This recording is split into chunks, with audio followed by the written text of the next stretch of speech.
អ្នកដែលមានកន្ទុយលេខទូរស័ព្ទលេខ2លេខ2តំណាងឲ្យតុល្យភាពភាពជាគូនិងកិច្ចសហការ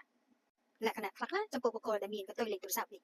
2ជាមនុស្សពូកែសម្រស់សម្រួលមានចិត្តត្រជាក់ចូលចិត្តសន្តិភាពនិងមិនចូលចិត្តចំនួនមានមន្តស្នេហ៍ពូកែសង្កេតនិងយល់ចិត្តអ្នកដទៃ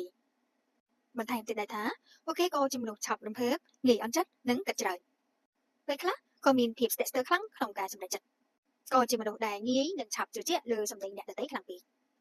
តែងតែយកចិត្តទុកដាក់លើសម្ដីអ្នកដទៃខ្លាំងពេកដែលជួនកាលអាចធ្វើឲ្យប៉ះពាល់ដល់ផ្លូវចិត្តផងដែរពួកគេជាមនុស្សដែលមានចិត្តល្អតែងតែចង់ឲ្យមនុស្សជុំវិញខ្លួនមានភាពសម្រុះសម្រួលនឹងគ្នាបុគ្គលដែលមានកន្ទុយលេខទូរស័ព្ទលេខ2ច្រើនតែជាមនុស្សមានបេះដូងកក់ក្ដៅស្រឡាញ់គ្រួសារមានមនោសញ្ចេតនាជ្រាលជ្រៅ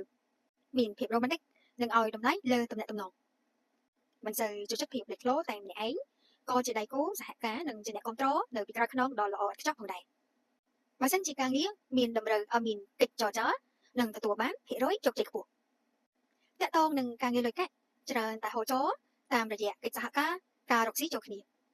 ប្រធានបទនេះលើកឡើងក្រោមការសំណូមពរពីសំណាក់បងប្អូនជាច្រើនអ្នកផងដែរអរគុណ